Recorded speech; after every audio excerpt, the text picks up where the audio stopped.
It was a rainy October night in 1946, the kind where the air smells like smoke, the sidewalks glisten under street lamps, and everything feels just a little off. People hurried home, collar up, heads down, moving fast to get out of the cold. But not her, not the girl with the ribbon in her hair. She was just 18. Her name was Jeannette DePalma, and she never made it home.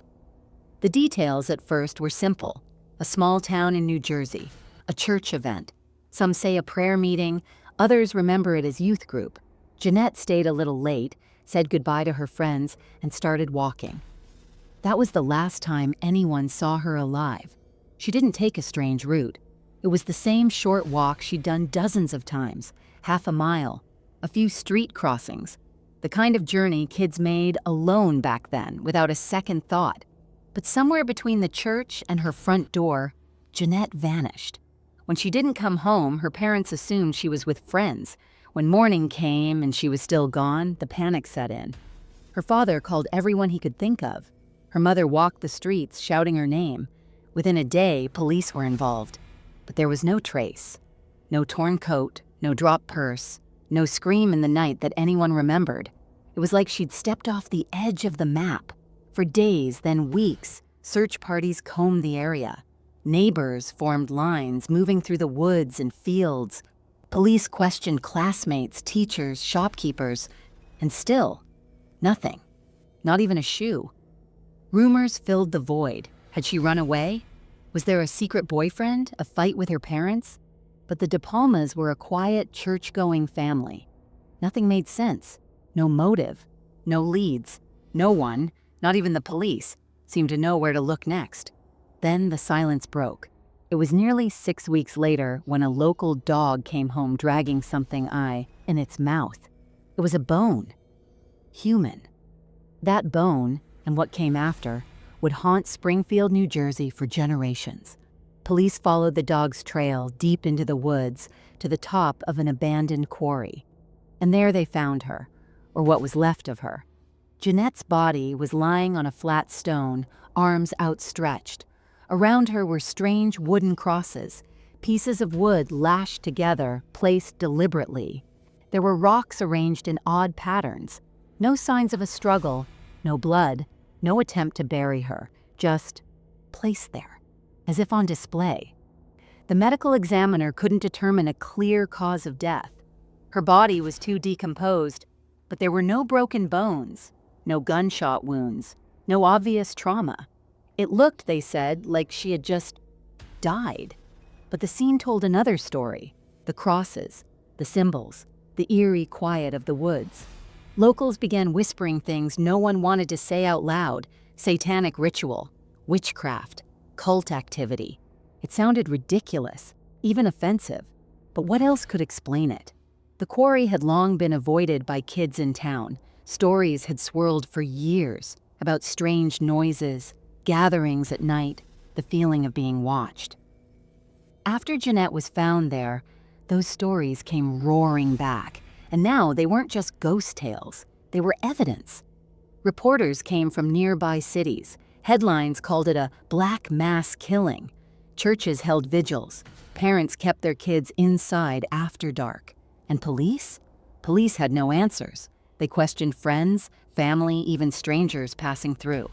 They followed tips about cloaked figures in the woods. They investigated rumors of rituals and secret meetings, and every lead went nowhere. Jeannette's funeral was quiet. Her mother collapsed during the service. Her father never spoke to reporters again. The town mourned, but it also pulled inward. Fear does that, especially when no one is arrested, when no suspect is named, when there's no justice, just an open casket and a closed case. And over time, something even stranger happened. People stopped talking about it, as if speaking her name would summon something dark.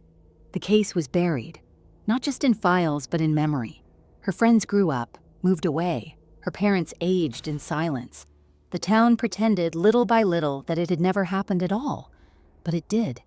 A girl walked home one night and disappeared forever. The quarry became a place of dread, where kids used to sneak off to smoke or dare each other on dark nights. Now no one went near it, even the bravest teens. the ones who swore they didn't believe in ghosts, stayed away. There was something about that spot now, the flat stone, the strange arrangement of crosses, that made your skin crawl just thinking about it. Something had happened there, something no one could explain. Police kept the site cordoned off for weeks, but they had no idea what they were looking for. There was no murder weapon, no signs of a struggle, no footprints that led in or out. It was like whoever brought Jeannette there had floated in, left her like a message, and vanished into the trees. And that thought, the idea that someone could do something like that and never be seen, terrified everyone. The rumors didn't stop. They multiplied. Some said there were claw marks on the rocks, symbols carved into the quarry walls. Others swore they'd seen candle wax on the ground, as if some kind of ceremony had taken place. None of it was officially confirmed, but none of it was denied either. And that silence from police? It only made things worse. In a town where everyone knew each other, where people waved to their neighbors and left their doors unlocked. Suddenly, there were secrets, whispers, and fear. Some pointed fingers at drifters, men passing through after the war, strangers with nowhere to be. Others blamed local outcasts, kids who dressed differently or read strange books. One name came up more than once, a woman who lived on the edge of town alone with too many cats and not enough smiles. People called her a witch behind her back, said she'd once cursed a boy who bullied her son. It was nonsense, cruel, paranoid nonsense. But that's what fear does. It looks for targets. Jeannette's classmates were pulled out of school one by one and questioned. And teachers, too. Did anyone see her leave the church that night? Did she mention anything strange? Had she been acting different? Most said no, but a few remembered something odd, that Jeannette had seemed distracted that night, nervous, like she kept looking over her shoulder. One friend recalled her saying she thought someone had been following her lately. Another remembered her mentioning the woods. "I don't like walking past there alone," as she'd said once. "It feels wrong."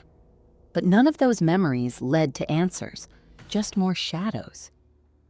Behind closed doors, some investigators began to float a theory. Maybe Jeannette hadn't been murdered in the traditional sense. Maybe she died during some kind of ritual, a ceremony gone wrong, an initiation, or worse, a sacrifice. The idea was horrifying, too outlandish to put in a report, but impossible to ignore, especially when they found no clear cause of death, especially when the symbols didn't match anything ordinary.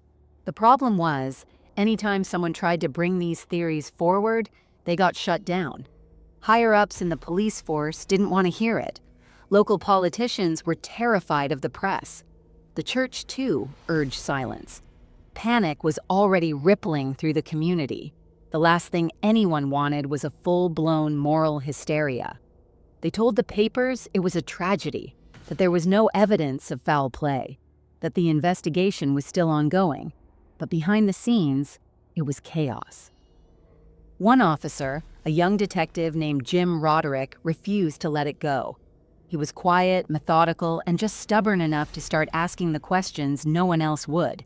He went back through Jeannette's journals, simple things mostly, Bible verses, notes from school, a few letters to friends, but something stood out, a series of pages torn out, not neatly, ripped, violently. Whatever had been there, someone didn't want anyone to read it. And that, more than the quarry, more than the crosses, was what chilled him most. He started tracing Jeannette's final weeks, day by day, who she spoke to, where she went, and slowly, a strange pattern began to emerge. She had been skipping choir practice, spending more time walking alone near the woods, talking to people outside her usual circle. Once, she'd gone into a local bookstore that sold books on the occult. The owner remembered her clearly. She asked if I had anything on symbols, he said. Said she'd seen something carved in a tree near the quarry. I told her not to go poking around out there. But she did. Roderick began walking the trails near the quarry himself, retracing her possible route. And sure enough, about half a mile from the site, he found it. A tree, tall and rotting, with markings scratched deep into the bark, shapes that didn't belong. circles and triangles intertwined, and beneath it, buried in the leaves, a small cloth pouch tied with twine. Inside were chicken bones, a feather, and something that looked like human hair. It wasn't proof, not in the way a jury would demand, but it was enough for him to believe there had been more to this story, a side no one wanted to face. He brought it back to his superior, expecting a breakthrough. Instead, he was told to drop it. "You want to end your career on this?" the captain said. "On fairy tales and chicken bones?" The pouch disappeared into evidence. The tree was cut down days later. Roderick kept quiet, but he never forgot. Back in town, Jeannette's family withdrew completely. Her mother rarely left the house. Her father stopped going to church. Her little brother, just 9 at the time, was sent to live with an aunt. Whatever had taken Jeannette hadn't just stolen her life. It had shattered everything around her. And yet, the town began to move on. Slowly, as towns always do. The newspapers stopped printing updates. New scandals took over the headlines. People focused on Christmas, then the new year. Another school term began, but if you looked closely, the cracks were still there, in the way people locked their doors now, in the way kids no longer rode their bikes past the quarry trail. In the silence that fell whenever Jeannette's name was mentioned, she had become a ghost, not just in spirit, but in memory. But some people remembered. Some refused to let the story be buried. And in the years that followed, new witnesses would come forward. Clues would resurface. And the darkness around Jeannette DePalma's death would only deepen. It wasn't just the symbols, or the pouch, or even the tree. It was the feeling people got when they talked about her, like something was watching, like they were opening a door they weren't supposed to touch. Years passed. The case stayed cold, but it never stayed quiet. People kept whispering. Teenagers dared each other to go to the quarry at night. Some came back pale, shaking, refusing to say what they'd seen. Others didn't go near it at all. The ones who had grown up with Jeannette carried something with them, a shadow, a weight, like the world had turned darker after she disappeared. And in a way, it had. In 1952, 6 years after the discovery, a boy was found wandering near the same quarry, confused, crying, barefoot in the dead of winter. He was 9. When police asked him what happened, he said something strange. He said he'd followed a woman with long black hair into the woods, that she didn't speak, just pointed. He kept saying she was cold, that she glowed. He said her name was Jeannette. They chalked it up to a dream, a frightened child's imagination, but the boy's mother swore he didn't know that name. She'd never spoken of the case. He was born after it happened. That's when people started asking what really happened to Jeannette DePalma. Not just how she died, but what she saw, what she might have discovered before she vanished, and why no one seemed willing to dig deeper. In 1957, Jim Roderick, the young detective who had chased the symbols and the trail through the woods, came forward. He had left the force years earlier, frustrated and burned out, but in a taped interview barely circulated at the time, he said something that sent a chill through anyone who heard it. He said he believed Jeannette had uncovered something real, that she'd gotten too close to a group practicing something in those woods.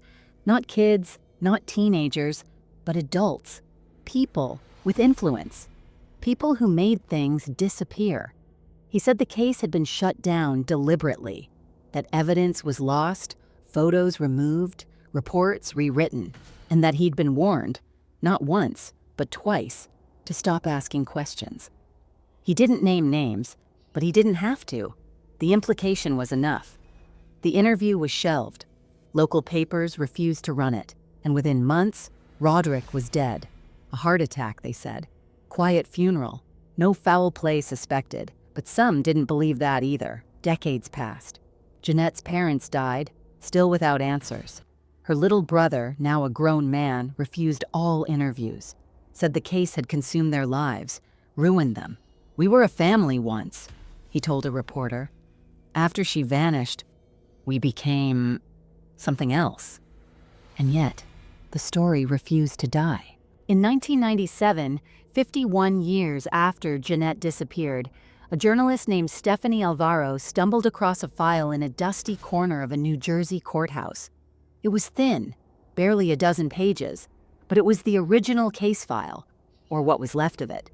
There were photos, yellowed and curling, the crime scene, the stone, the symbols. She said the images didn't feel staged. They felt wrong, like something sacred had been broken, or something profane had been honored. One photo, she said, showed a crude circle made of salt. Another, a doll, hand-carved headless, lying near the edge of the stone.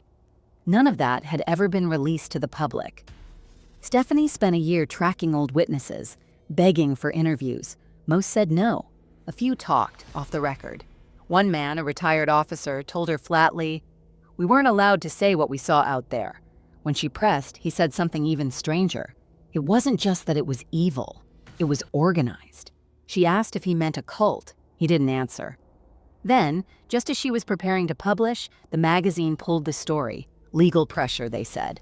Something about unverified claims, potential defamation. She was told to leave it alone, that there were people who didn't want the past reopened. Especially not that part of it. The file disappeared again, and so did Stephanie. Not literally, she's still alive. But she never wrote about Jeannette again. The case remains one of New Jersey's strangest cold cases. No suspect, no trial, no closure. Just a girl who left a church one night, took a walk she'd taken 100 times, and never came home. But the story won't rest. Even now, people report strange things in the quarry. In 2012, hikers found a clearing near the old site. In the center was a stone. Not the same one, but eerily similar. Flat, clean, surrounded by branches tied into rough shapes. On the trees nearby were fresh carvings, crosses, eyes, circles within circles. Police investigated but found nothing illegal, no bodies, no bones. But the sheriff at the time, a man with 30 years on the force, later admitted off the record, "It felt the same. I wasn't even there in 46, but I've heard the stories. I know what they say happened. I felt it in my gut the second I stepped into that clearing. Something lives out there, and it's not done." Maybe it was a cult. Maybe it was just fear, taking root and growing wild. Or maybe, just maybe, Jeannette saw something real, something no one was ever supposed to see. Whatever it was, it followed her, and it still hasn't let go. Sometimes it feels like the forest still remembers, like the trees lean in closer when you talk about her, like the stone is still there, buried beneath moss and time, waiting, watching. Because even after all these years, the feeling hasn't gone away. If anything, it's grown. People who weren't even born when Jeannette disappeared speak about her with unease, as if they knew her, as if they were warned. In Springfield, New Jersey, her name is more than history. It's a caution, a shadow, a presence you don't invite into the room, and yet it always finds a way back in. In 2014, a podcast episode about unsolved cold cases briefly mentioned Jeannette, just 3 minutes in a list of forgotten victims. But within a week, the producers were overwhelmed with emails, not from listeners, but from people who lived in Springfield. People who said, gently, that they didn't want the story retold, that it brought bad luck, that when people start talking about Jeannette again, strange things start happening. One email stood out. It came from a woman named Lorraine who had been Jeannette's neighbor as a child. She was 83 when she wrote in, her message short, barely a paragraph. She said she remembered the night Jeannette vanished, not because of what happened, but because of what didn't. The quiet, the sudden stillness on the block. She wrote, "Even the dogs didn't bark that night. It was like the air had been sucked out of the world." And then she ended with something chilling. "I saw her once after that. 3 days later. I know it wasn't possible, but I saw her." She never replied to follow-up emails. Lorraine died later that year. Around the same time, a young independent filmmaker named Marla Simmons began working on a short documentary about the case. It was supposed to be a local piece, a simple profile of an unsolved mystery that haunted her hometown. But what? Atgi started as a project quickly turned into an obsession. She interviewed retired cops, tracked down Jeannette's surviving cousins, even visited the quarry site in person. What she captured on camera never aired. Not because she didn't finish, but because she couldn't explain what she saw. In one of the raw video clips, Marla walks into the woods just before dusk. The light is dim, the leaves crackling beneath her feet. She speaks quietly, narrating her walk. The camera pans to trees, the rocky path, the stillness. Then something strange happens. The audio cuts. Just for 6 seconds. When it comes back, she's standing still, frozen, her mouth slightly open. She whispers, "She's here." And then the camera turns off. Marla never explained what happened in those missing seconds. She stopped filming, moved out of New Jersey, and declined every interview request after that. When asked in a podcast years later if she still thought about the case, she simply said, "I think the ground there holds more than people know, and it doesn't want to be disturbed." By now, the story had become more than a mystery. It had become a myth. The kind you tell around campfires or in dark basements with flashlights under your chin. Kids invented games. Jeannette in the Quarry, where you'd stand in the woods and chant her name 3 times, daring her ghost to appear. But not all the kids treated it like a joke. One group of high school seniors, back in 2019, went out there as part of a dare. 6 of them. They filmed it for social media, laughing, calling it Had Witch Rock Challenge. At first, it was what you'd expect. Dumb jokes, nervous giggles, cheap flashlights. But by the 3rd video, something changed. Their tone shifted. The jokes stopped. In one clip, the camera swings wildly, catching a glimpse of what looks like a figure in the trees. Too tall, too still. The sound cuts again, just like it did in Marla's footage. And when it returns, the flashlight beam hits the ground. And there's a small wooden cross, stuck in the dirt, fresh. The video ends with one of the teens whispering, "This isn't funny anymore, we need to leave." They all made it out, but none of them would speak publicly about what happened. One of them, years later, posted anonymously, "We didn't see Jeannette, but we saw what took her." No one knows what that means.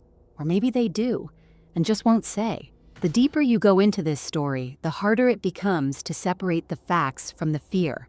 The case file still exists somewhere, locked in a dusty archive with pages missing and names redacted. The quarry is still there, even if it's now overgrown and fenced off. But the mystery isn't just about what happened in 1946. It's about what keeps happening. The sightings, the symbols, the silence that follows anyone who tries to uncover the truth. Jeannette's death wasn't just a tragedy, it was a fracture. In a town, in a family, in the fabric of reality.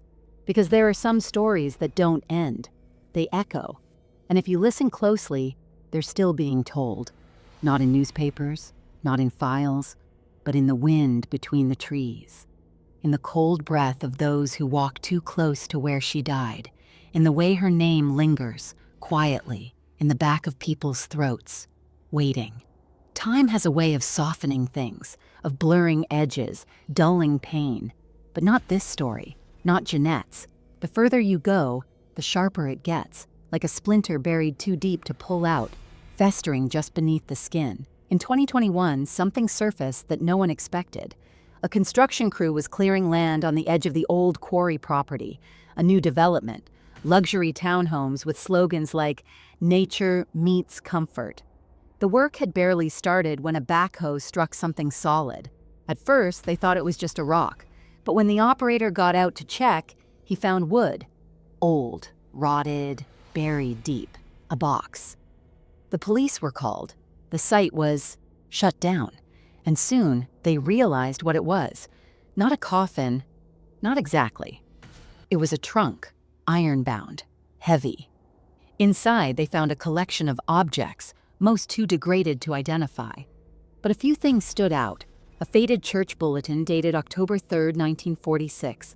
A child's ribbon, pale blue, curled at the edge. And a small journal, its pages water-damaged, but mostly intact. It wasn't signed. But the handwriting matched samples from Jeannette's notebooks. The journal entries are fractured, short, sometimes disjointed, like the thoughts of someone overwhelmed or afraid. She writes about feeling watched, about hearing things outside her window. She writes once about the man with the long arms. Another entry simply says, I went back to the stone. It's still there, the air feels wrong. And then, 2 pages from the end, she writes something even stranger. They told me not to speak, not to tell, but I think people should know. They meet in the quarry. At night, they wear masks. They say it's old, older than the town, older than the trees. They say I was chosen. That page is smudged, as if tears had soaked into the ink. The last entry reads only, "If something happens to me, please don't forget my name." After the discovery, the town tried to keep things quiet. A press release mentioned historical artifacts found on private land. Nothing about the ribbon, nothing about the journal, but stories like this, they don't stay buried. A local historian leaked parts of the journal online. Within days, theories exploded, forums lit up, podcasts dissected every word. Some believed Jeannette had stumbled onto a cult that had operated in secret for generations. Others thought she'd been manipulated, gaslit by someone close to her. There were even those who said she was hallucinating, that the trauma was internal, not external. But then, a name appeared. In one of Jeannette's final entries, she refers to someone only as M. She writes, "M said I'd be safe if I didn't tell, but I did. I told Lorraine. I think M knows." That name, that single initial, became an obsession. And then, out of nowhere, someone stepped forward. An old man, frail, quiet. He came into the local station one morning and asked to speak to someone about the DePalma girl. He wouldn't give his full name, just his initials, MR. What he said was never officially recorded, but one of the officers who met with him later told a friend off the record that the man had been a janitor at the church in 1946, that he'd seen Jeannette leave that night, but she wasn't alone. She was walking with someone, a woman in dark clothing, someone he recognized from the congregation, but he never saw her again after that week. The woman's name was never released. Her records have since disappeared. No known family, no known address. A ghost, like so many others in this story. MR died a month after coming forward. The cause? Pneumonia, natural causes. But to those who followed this story for years, it was just another silence, another piece slipping out of reach. Today, the town looks different, gentrified, brighter. But walk down certain streets, the ones with older houses, with trees that lean a little too far over the sidewalk, and you'll feel it, that lingering quiet, that breath the town still holds. There's no memorial for Jeannette DePalma, no plaque, no official acknowledgement of what happened. But every so often, on the anniversary of her disappearance, someone leaves a ribbon at the edge of the woods, pale blue, tied carefully to a tree branch. No one knows who does it. Maybe it's a friend who never forgot. Maybe it's a stranger who heard her story. Or maybe it's her. Because when you peel back the noise, the rumors, the theories, what you're left with is something brutally simple.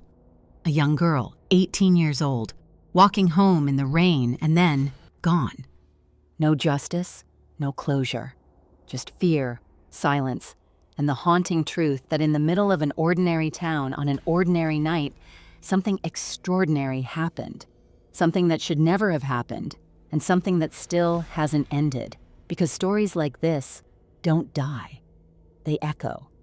And if you listen closely enough, you'll still hear her footsteps on the road, still see the ribbon catch in the wind, still feel the cold air shift when you pass the quarry. She walked home one night and vanished forever.